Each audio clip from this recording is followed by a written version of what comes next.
Bismillahirrahmanirrahim. Assalamualaikum warahmatullahi wabarakatuh. Bagaimana kabarnya mahasiswa sekalian?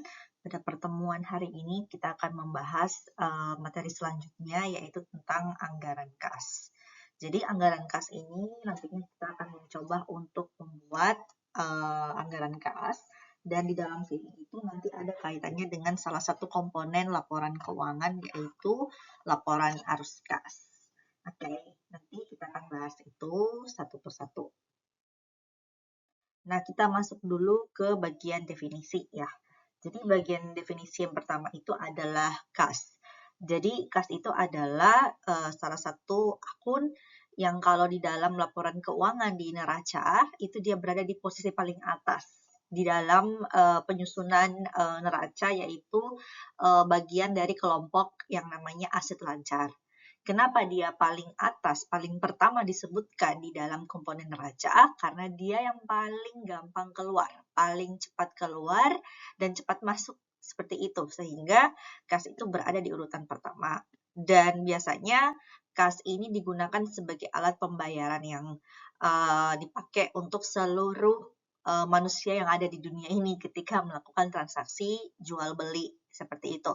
Jadi untuk memenuhi kebutuhan kita perlu ada yang namanya mengeluarkan kas. Kas ini adalah sumber daya ekonomi yang kita korbankan untuk mendapatkan sesuatu. Jadi di sini kas itu mencakup semua alat pembayaran yang dimiliki perusahaan yang disimpan, baik itu di dalam perusahaan itu sendiri maupun di bank, dan pastinya itu harus sudah siap dipergunakan. Mengapa anggaran kas itu penting untuk dibuat seperti itu?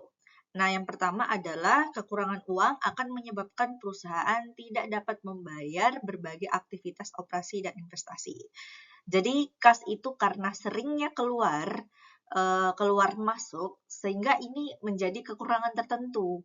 Kalau kita tidak membuat anggaran, bisa saja ketika proses keluarnya itu tidak terkontrol, ketika kita butuh uang, itu justru akan membuat perusahaan itu mengalami kegagalan tertentu. Kalau misalnya kita tidak membatasi pengeluaran-pengeluaran tertentu ketika menjalankan suatu perusahaan.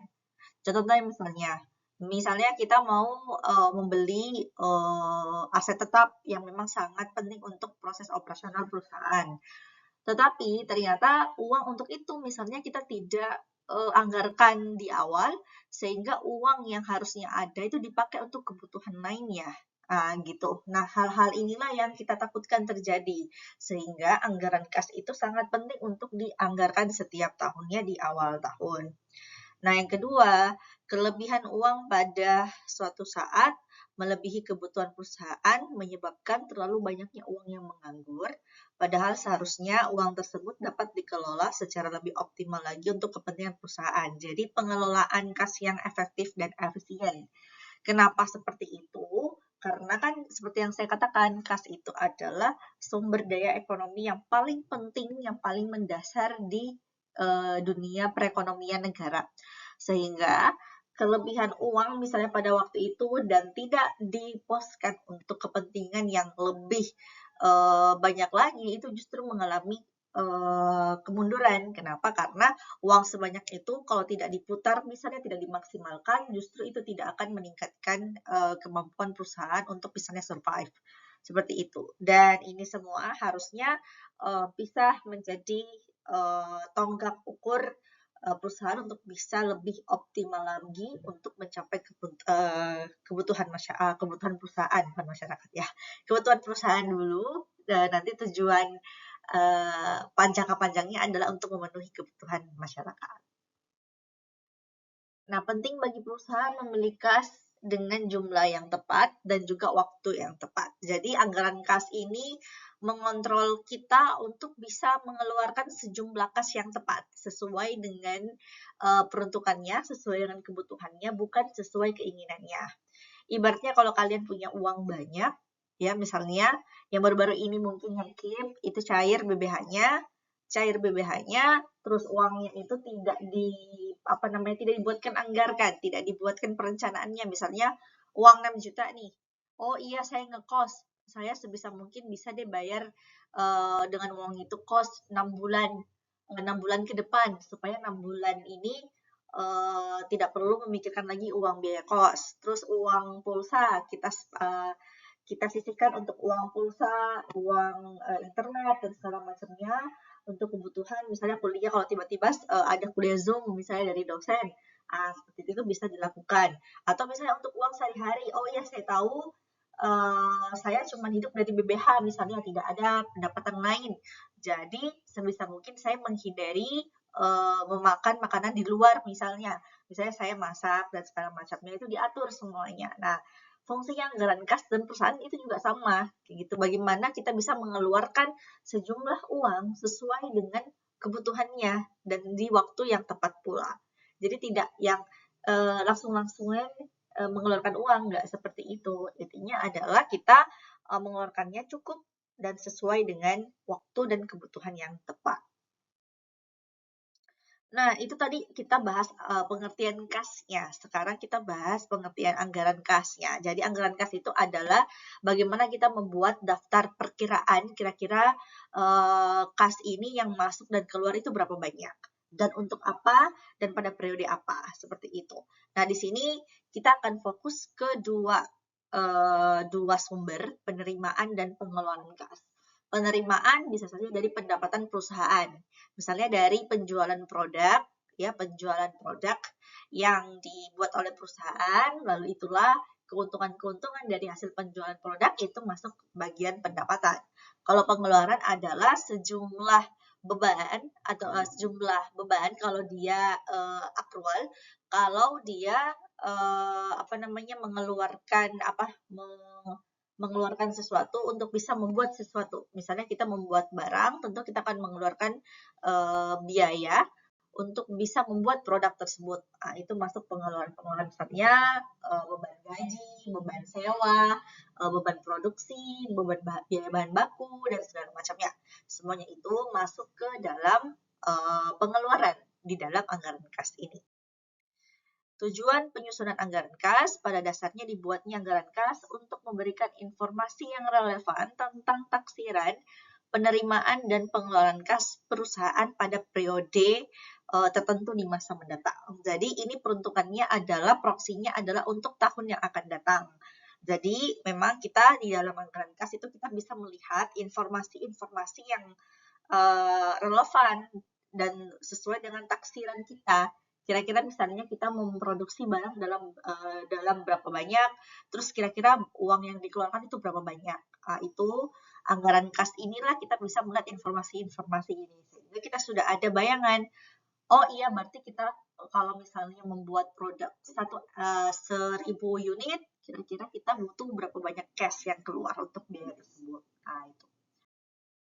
Nah, ketika kita menyusun anggaran kas, ada beberapa hal yang penting yang perlu digarisbawahi ya ketika kita menyusun. Yang pertama adalah dari mana datangnya uang kas selama periode tersebut dan berapa besarnya. Jadi kita sudah mengidentifikasi pos-pos manakah uang pendapatan itu datang gitu. Pendapatan misalnya kita ada pendapatan dari hasil penjualan. Oh iya, berarti karena kita punya produk, jadi itu bisa masuk ke bagian pos yang kiranya nanti ada. Misalnya terus yang kedua adalah pendapatan jasa. Misalnya kita ada produk dalam bentuk jasa, maka kita bisa menambahkan itu sebagai pendapatan jasa. Terus misalnya ada pendapatan bunga misalnya kita melakukan investasi, terus ada bukan investasi, misalnya kita melakukan deposito, terus kita mendapatkan bunga dari bank, pendapatan bunga, atau pendapatan saham, ataupun pendapatan agio saham. Misalnya kita ada keuntungan dari investasi saham. Nah, itu bisa masuk pos-pos pendapatan yang kiranya mungkin bisa masuk ke dalam anggaran kas. Terus yang kedua, berapakah uang kas yang dipergunakan selama periode tersebut dan untuk apa? Nah, itu gunanya anggaran kas. Untuk mencatat semua pengeluaran penting yang kiranya nanti akan dikeluarkan di masa yang akan datang. Dan untuk apa? Nah, ini kita bisa melihatnya di situ. Yang ketiga, berapakah perubahan di dalam saldo kas selama periode tersebut. Jadi kita bisa melakukan komparasi di dalam sini. Jadi selama periode ini kira-kira perubahannya itu seperti apa? gitu. Misalnya yang awalnya saldo 2M, misalnya yang sudah diproksikan untuk tahun ini, terus dia dipakai untuk apa saja. Nah, itu nanti kita bisa melihatnya di komparatif masing-masing bulan misalnya, seperti itu. Itu bisa kita lihat di dalam anggaran kas. Jadi intinya adalah yang penting adalah pendapatan, pengeluaran, dan perubahan yang terjadi di dalam anggaran kas. Nah, sumber penerimaan dan pengeluaran. Jadi, sumber-sumber penerimaan itu, pendapatan itu biasanya dari kegiatan operasional yang ada di dalam perusahaan. Jadi, apakah produk-produk yang dijual kah, atau jasa yang diberikan kah, semua itu adalah penerimaan. Pengeluaran kas adalah semua yang sifatnya kita mengeluarkan kas untuk membuat sesuatu, untuk menjalankan sesuatu, itu adalah pengeluaran kas. Seperti itu. Ya, ini saja. Nah, ini format anggaran kas ya. Format anggaran kas ini kita lihat di awal ya. Di awal itu saldo kas awal periode ini di awal. Terus penerimaan kas ada dibagi 3 ya. Aktivitas operasional, aktivitas investasi, dan aktivitas keuangan. Kalau kita lihat di sini, kalau kalian pernah melihat yang namanya laporan arus kas, seperti itu, maka ini adalah adaptasi dari laporan arus kas. Karena laporan arus kas itu ada 3 komponen. Ada aktivitas operasional, ada aktivitas pembiayaan, dan ada aktivitas investasi. Nah, operasional, investasi itu dipakai, dan aktivitas keuangan. Keuangan ini bisa masuk kaitannya juga dengan pembiayaan, sehingga itu sama saja sih dengan kita masuknya adalah pembiayaan, cuman namanya aja yang berbeda, seperti itu. Nah, ini setelah kita dapatkan aktivitas operasional, aktivitas investasi, dan aktivitas keuangan, lalulah kita masuk ke penerimaan kas total di sini. Pengeluaran kas juga sama, nanti kita golongkan masuk aktivitas operasional yang mana, investasi yang mana, keuangan yang mana, lalu kita jumlahkan, lalu kita kurangkan antara penerimaan dan pengeluaran. Jadi ini kurang lebih mirip dengan ketika kita menghitung laporan laba rugi ya. Seperti itu, ketika kita membuat laporan laba rugi, maka itu kita mengurangi pendapatan dikurangi dengan beban atau biaya. Beban ya, beban seperti itu. Sehingga kita mendapatkan saldo akhir dari kas itu adalah sekian. Seperti itu. Nah, kelompok sumber aliran kas yang ini ya, saya bilang aktivitas operasi itu adalah aktivitas yang berkaitan dengan operasional.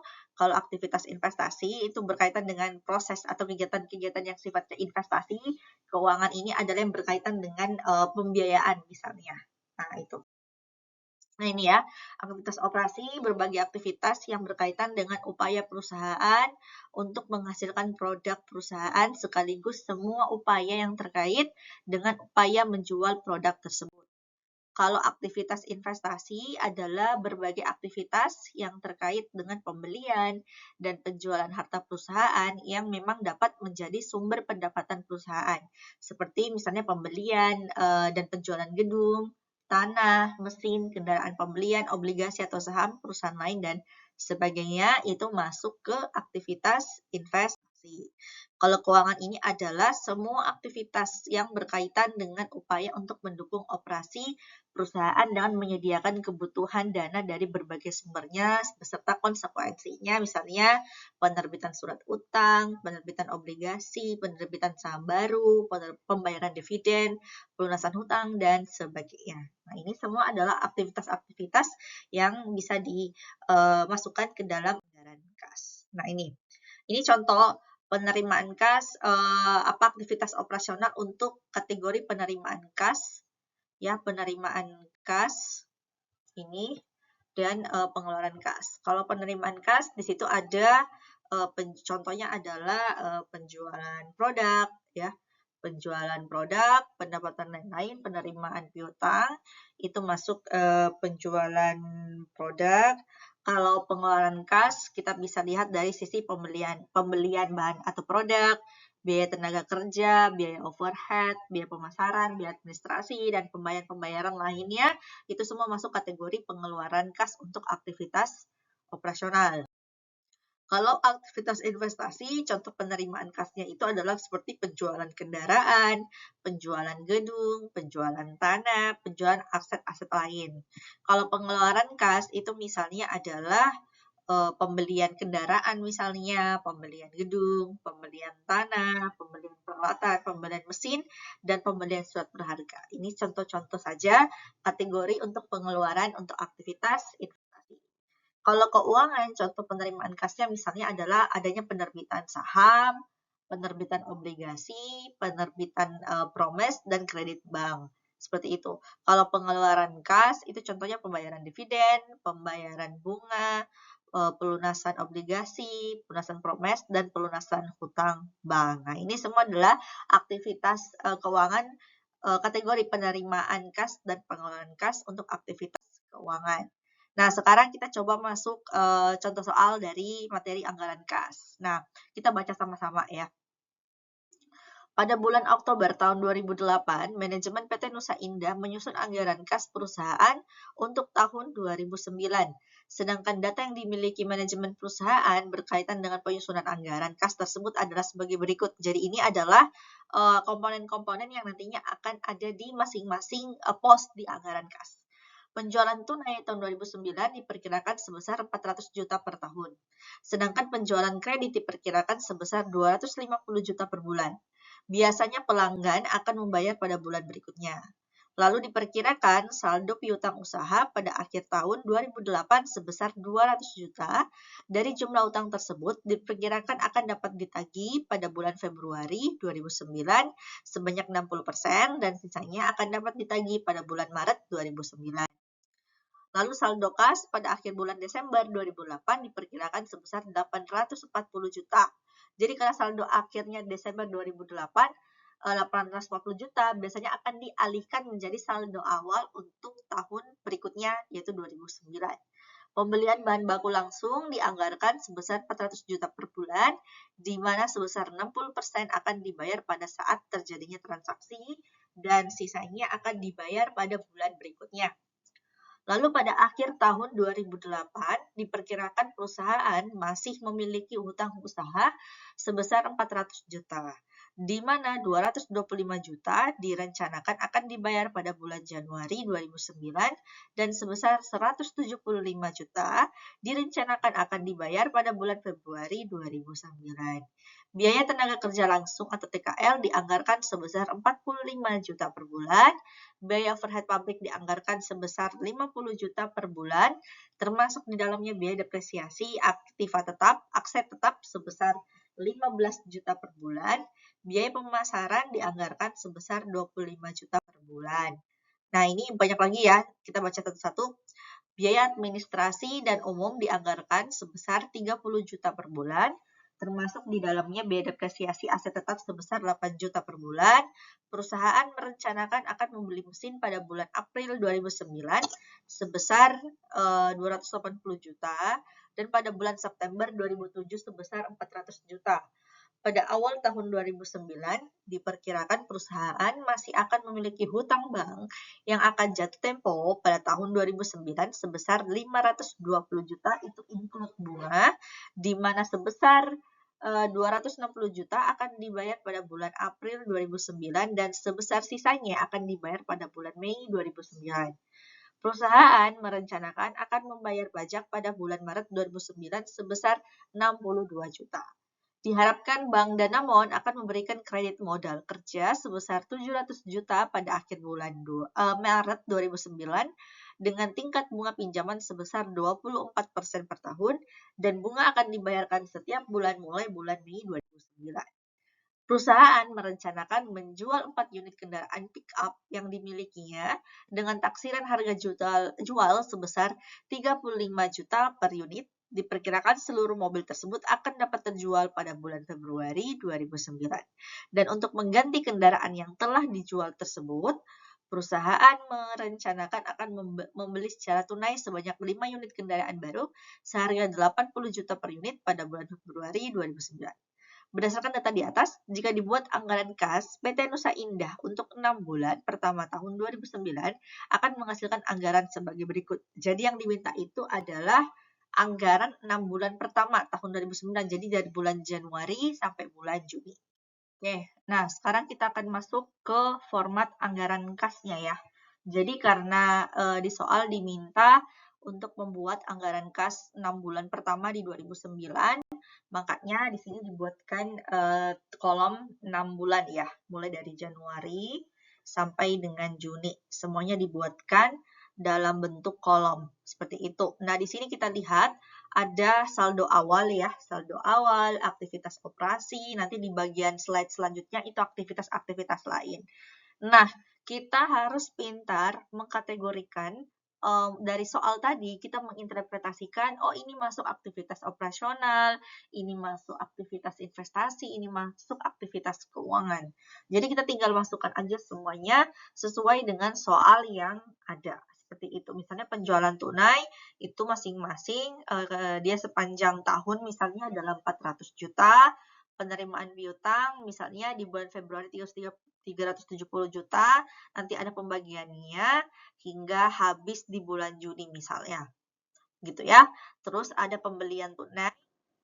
Perlu diingatkan, semua yang ada di dalam kurung ini ya, ini menandakan bahwa dia adalah pengeluaran ya. Pengeluaran sehingga ini harus dikurangi seperti itu. Ini ya semuanya. Jadi semua ini adalah biaya semuanya, pengeluaran. Jadi pengeluaran itu pastinya harus dikurangi seperti itu ya. Nanti dia akan mengurangi di bagian bawah ya, saldo masing-masing aktivitas. Nah, ini yang di slide selanjutnya masih di aktivitas operasional, ada biaya bunga, ada biaya bunga di sini di antara bulan Mei ya, ini Mei sama bulan Juni, lalu di pajak penghasil, kalau tidak salah di sini di bulan Maret ya, di bulan Maret. Nah, lalu kita masuk ke aktivitas investasi. Investasi kita ada kegiatan pembelian mesin, ada kegiatan penjualan kendaraan, ada kegiatan pembelian kendaraan. Nah, pembelian mesin misalnya di bulan Mei di soal, ini pengeluaran. Penjualan kendaraan artinya kita menjual kendaraan yang sudah ada sesuai dengan soal, kita mendapatkan pendapatan ya, penerimaan 140 juta, lalu kita membeli kendaraan baru itu 320 juta di bulan kayaknya ini di bulan Februari ya sepertinya. Sehingga aktivitas investasi ada 3 menurut soal, dan aktivitas operasional itu ada 2 kegiatan, pembayaran hutang bank di bulan April dan Mei, yang ini masuk pengeluaran, dan kredit bank ini masuk kategori pendapatan. Nah, gitu. Jadi ada 700 juta. Sehingga kita total dari atas ke bawah, dapatnya saldo akhir itu segini. Jadi itu total ya. Tapi ada juga format anggaran kas itu, dia masing-masing mentotalkan masing-masing aktivitas. Misalnya di sini ya, di sini ada total aktivitas misalnya operasional. Jadi kita total ke bawah semua seperti ini. Begitu juga dengan aktivitas investasi, kita buat totalnya di sini, kita jumlahkan ya. Untuk aktivitas operasional juga sama, kita totalkan. Jadi kita jumlahkan masing-masing, dari masing-masing kita langsung totalkan total aktivitas operasi berapa, total investasi berapa, dan total operasional itu berapa. Jadi langsung kelihatan gitu. Jadi ada dua cara ya, dihitung dari awal, dari atas sampai ke bawah, tanpa mengkategorikan totalan masing-masing aktivitas, atau yang kedua adalah masing-masing aktivitas ditotalkan lalu dijumlahkan dimasuk ke saldo akhir masing-masing.